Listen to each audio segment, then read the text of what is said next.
అసలు మీ కార్యకర్తలు చనిపోతుంటే ఆ మనిషిని అలా లాగి పక్కన పడేసి ఇర్రెస్పాన్సిబుల్ గా వెళ్ళిపోయిన మనుషులు ఎవరు?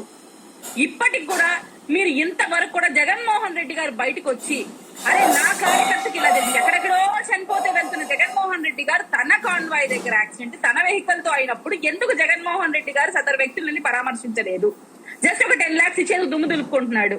ముఖ్యంగా నీ కార్యకర్తలకు ఏం మెసేజ్ ఇవ్వాలనుకుంటున్నావు? భద్రత నీకు కాదు కార్యకర్తని కల్పించమని చెప్తున్నారని సురేష్ గారు అంటున్నారు. నిజంగా అలా భద్రత అంటే నువ్వు రెస్పాన్సిబిలిటీ తీసుకో. అసలు నువ్వెందుకు పర్మిషన్ 14 వెహికల్స్ కన్నా ఎక్కువ వెహికల్స్ తీసుకొని వచ్చి ఎక్కువ క్రౌడ్ ని మెయిన్ ఇక్కడ మీరు మన ఫస్ట్ కేసు పెట్టాల్సిన అంబటి మీద మీకు బాగా తెలుసు. అక్కడ బార్ గేట్లు పెట్టి పోలీసులు ఆపేస్తే బార్ గేట్లు పక్కకి తొలగించి మరి జనాల్ని పంపించిన వ్యక్తి ఎవరు? అంబటి గారు కాదా? అంటే మీరు లా అండ్ ఆర్డర్ ని పక్కన పెట్టి సెక్యూరిటీ ఇష్యూస్ పక్కన పెట్టి మీ నాయకుడి కన్నా మీ పబ్లిసిటీ స్టంట్లకు మీరు ఇంపార్టెన్స్ ఇచ్చి అక్కడ క్రౌడ్ ని మొబిలైజ్ చేయడం కోసం మీరే బార్గెట్లు తీసేసి విచ్చలవిడిగా మీరు క్రౌడ్ ని పంపించి ఏకంగా అభిమానం అనే నెపంతో మీ కార్యవర్గాన్ని కారు పైకి ఎక్కించి రపారప గొంతు కోసం నరుకుతామనే వ్యక్తుల ఫ్లెకార్డులు చూపించుకుంటున్నారంటే మీరు ఏం మెసేజ్ ఇస్తున్నారు?